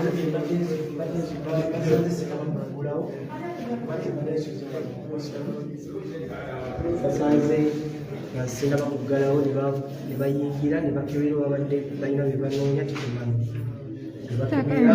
oba basanzeeya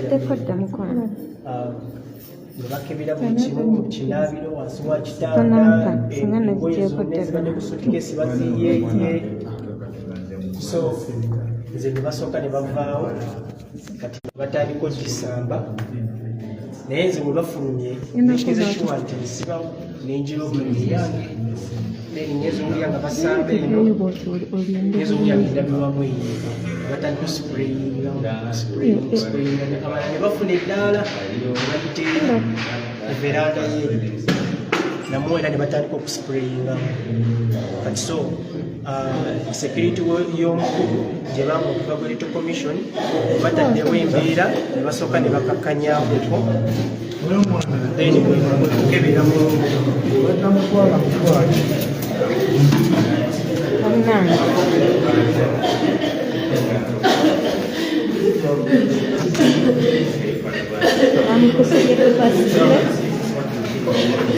tukirire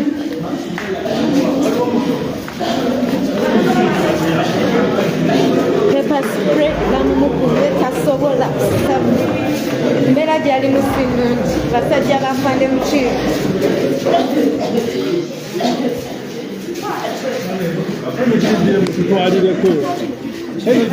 Our vehicle there? Yeah. And you put her inside that pickup. bamukubye pepper spray nga mungi nnyo bamukubye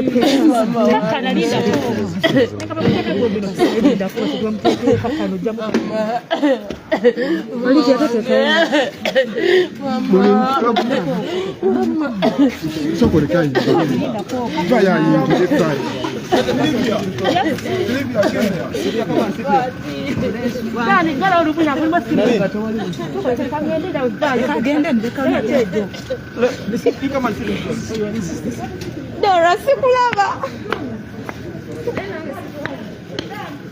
tugende wa president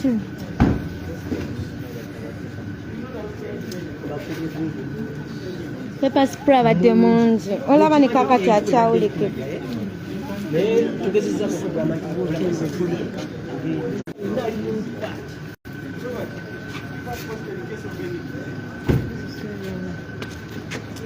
mukwano wanyumye video naye sinesigiraba ofunye nga tegira nga teaccepting olayino teniga linda kunemalize Tingenda kugamba ngusobra ng'oli mugumu kati nkole ki? Ati first twayambise tutuuka wano.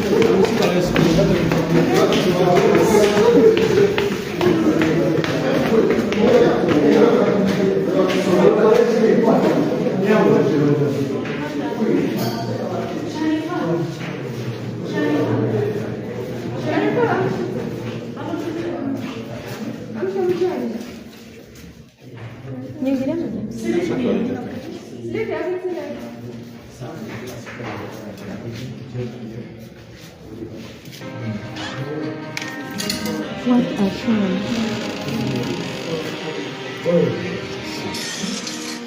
Uganda. Dani, sokonde kola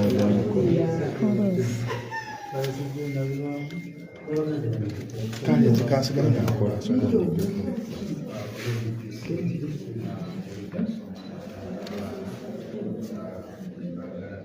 Kala tono basinya njagazaaki. Basinya nawo njagazaaki ndi live.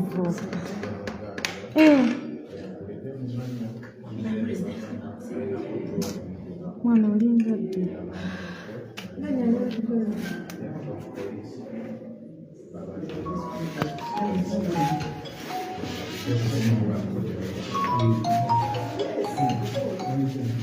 tebalina nsonga tebaawo tebalina kwe bakutewo wano tewali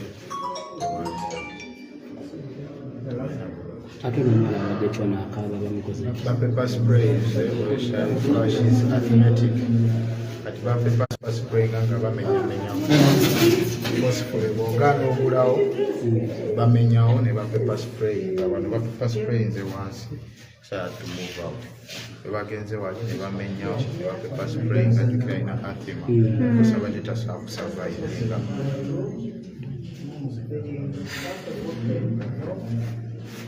actually president wawulidde omwana akaaba n'afuluma wabweru ne kamera mu kibi n'adduka ne squad that means kyebabadde bakola kimenya amateeka bonna ne badduka ne ttiimu yaabwe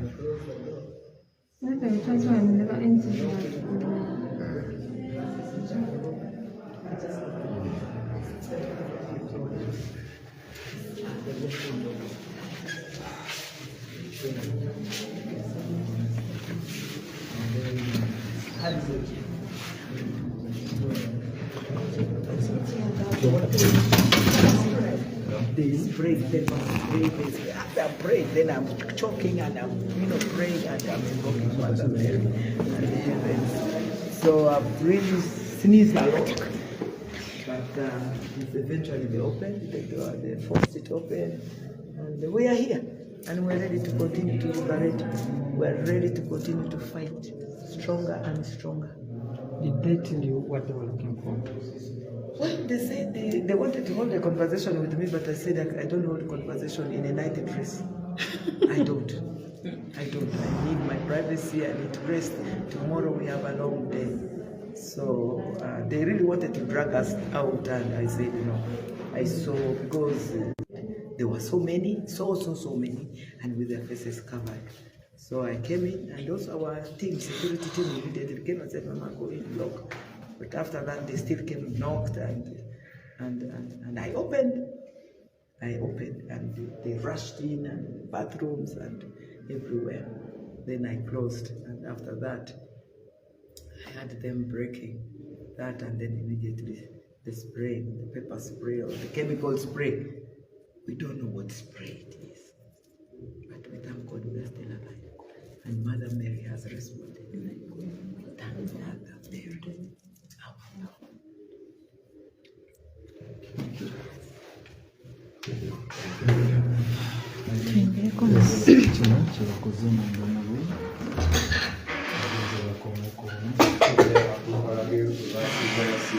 Pepper spray mungi muno. Kyokola bataddeko masiki naye muwulira.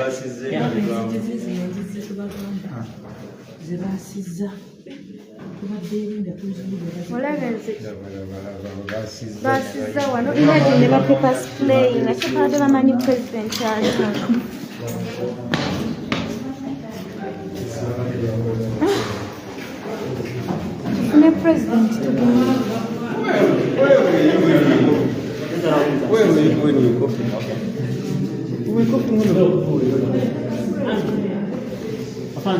You can be said.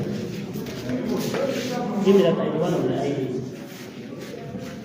Is that way? Please give me that ID. Katono.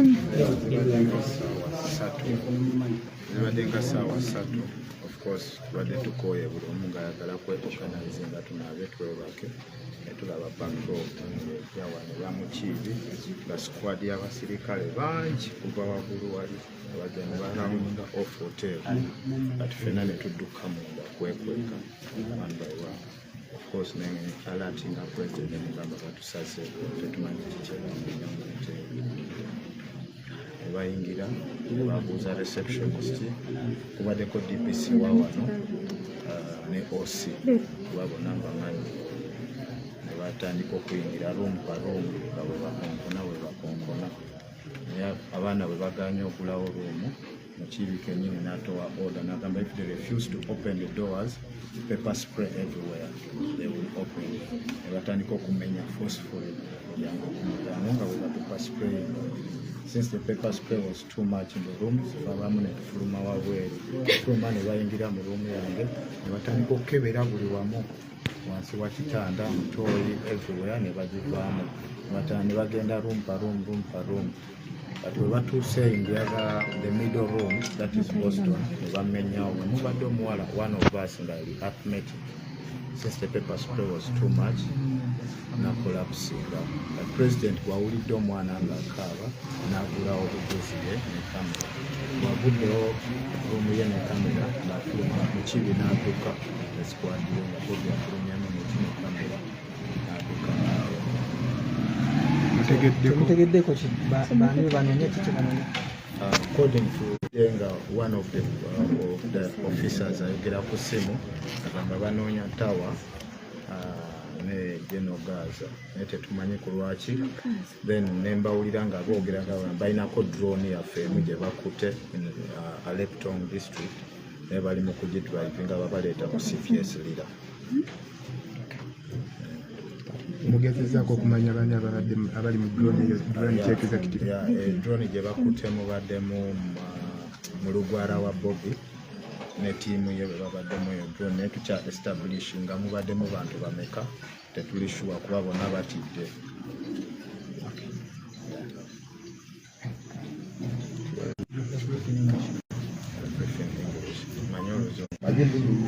Yeah, it was around 9 p.m. in the evening.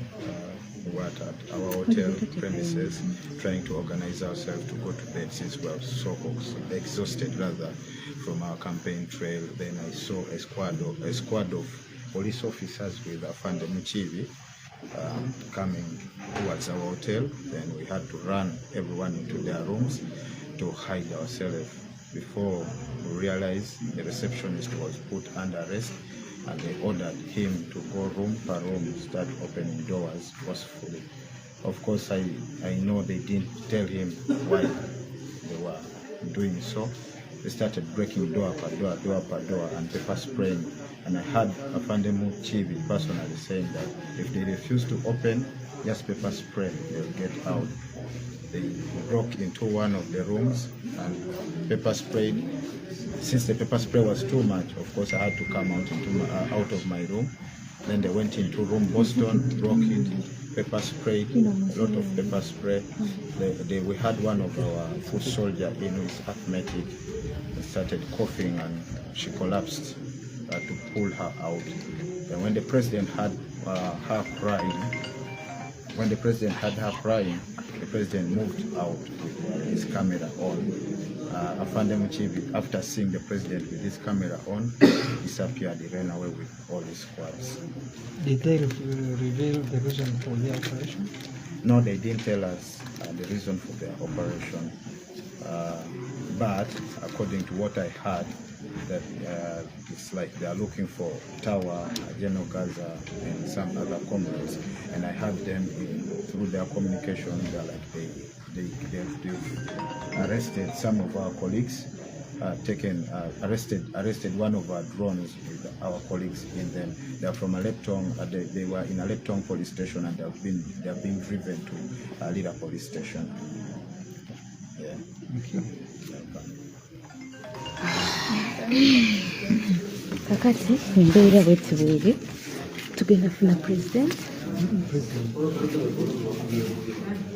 atubuulire ekigenda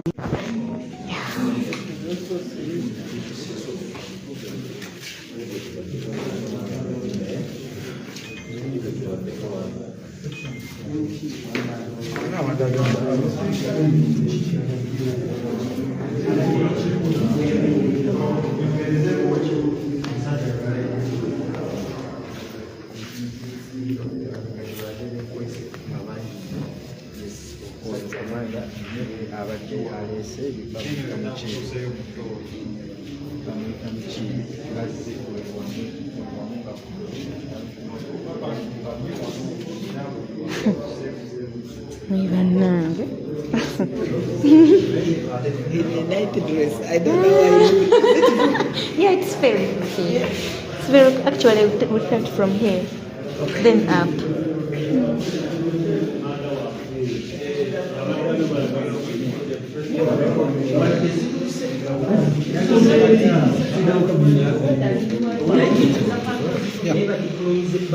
Jenna.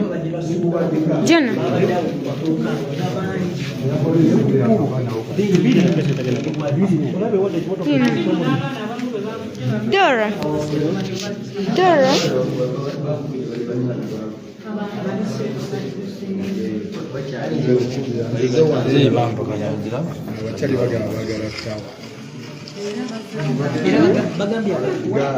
Nja kugenda. Abdu.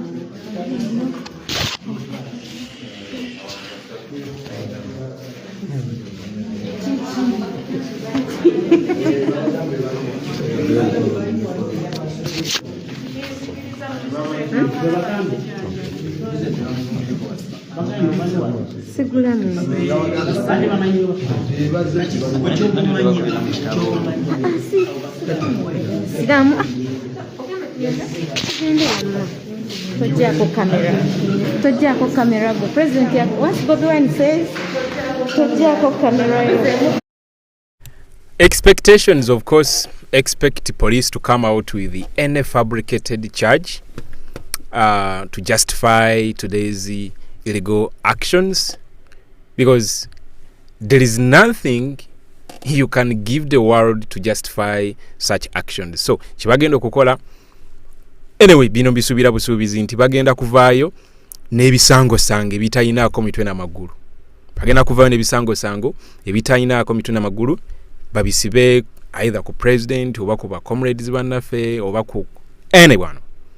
Like as of now, when you hear from comrades abali mukuwa updates, police badde noonya Tower wamu ne Gaza, like they had interest in them, as well as badde bagezaako nnyo okumanya president hotel mwabadde and hotel room mwabadde and all that kind of thing. Now expect ekiwandiiko okuva mu poliisi either ekiro ky'olwaleero oba enkya ku makya nga kiriko agasango nga bagezaako okulaga nti ekikola kye baakoze kiri mu mateeka and all that kind of thing, wadde nti tebakyasobola kuddiisa kati nsi, because gone are the days ebintu we twabirindanga ku UBC, ku NBS, ku WBS, ku NTV. No, this time round you get information in a real time. TV twaze kolera, this is Bobiwine TV, tuli everywhere. Nyuzo kubo olikundabira ku Kapalaga Baby TV, yonzo kubo ndikundabira ku Masaba Media, yonzo kubo olimukundabira ku Bobiwine TV oba ku Bobiwine, wherever, oba ku YouTube, wherever you are. Ofuna information live nga tebasoose ku editingamu bakuleetere ekirimu ebyabwe bye baagala otegeere, because that's what they did to mainstream media platforms. They are compromised. They'll never give you ekintu ekituufu okujjako ndowooza NTV yoka naye tebajja kuwa kintu gwe kyoyagala kulaba, era bajja gezaako okusalaasalamu ebitabalabisa bakuwa ekyo ekisobola okubayisaawo, but gone are those days. Ennaku zino ebintu biralamu, kyolaba nga kibafuukidde kizibu nnyo okukakkanya obusungu bw'abantu bwe balina n'obwagazi bw'enkyukakyuka Abannayuganda bwe balina, and there is nothing that is going to stop that. Omukyala wabeera nga ali lubuto n'obwokola otya ne bwokola otya, tolaba bw'alemererwa okusindika omwana, at the end of the day agenda ne bamusala omwana ne bakola ki, ne bamumugjamu. So these are the times it is going to be hard, very hard, okuyimiriza this idea of structuring a new Uganda. Tekisoboka. Era byonna bagenda bikola, bagezeeko kola buli kimu, but at the end of the day it's going to be all over mainstream media platforms across the entire planet, the rise and the fall of Museveni, because that's always the end story.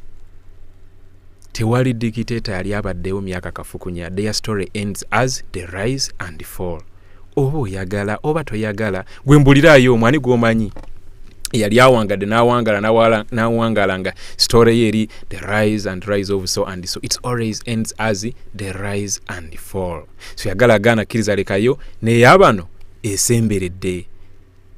Bino byonna ebikola si by'amaanyi, tebiraga strength in the support. No. Biraga kutya. Now they are creating a climate of fear within the circles of hotel owners. Baberenga nabo tekibabeerera kyangu ku hostinga His Excellency. Mukyajjukira in the previous campaigns president bamugananga n'okuyingira mu hotel ng'asula mu motoka ye. So they want to bring back that. President agende ku hotel n'agamba bamugana tutuletera nsasaga and all that kind of thing. So that's the climate of fear they are creating. Naye nga gwemanya nti either today or tomorrow morning oyinza okulaba ekiwandiiko ekitayinaako mitwe n'amagulu nga kijustifying these illegal actions, n'okubeera nti bataddemu agasango nti twagala kino olw'ensonga ono yakoze bwati ne bwati bakino kiri bwekiti, nga obamanyi tebabulwako kyakwekwasa. Olaba bawaayiriza president nti bamusanga ne mundu mu Arua, so they can do anything. Nenga that is the update, and let's pray for each other, let's pray for Uganda, but above all let's get involved in these matters.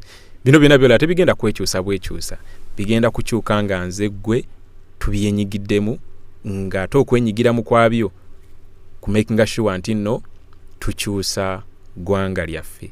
Si bano bagundi abanoonya obufoofofu ne batamuwa kaadi n'agamba kanzigire ku nayikondo, kanzigire ku gaali, kanzigire ku channel, all that kind of thing. No, that's not how we need to get involved. We need to get involved with only one mission, okujjawo regime eno yonna n'abagiyambako okubeerawo and all that kind of thing. Otherwise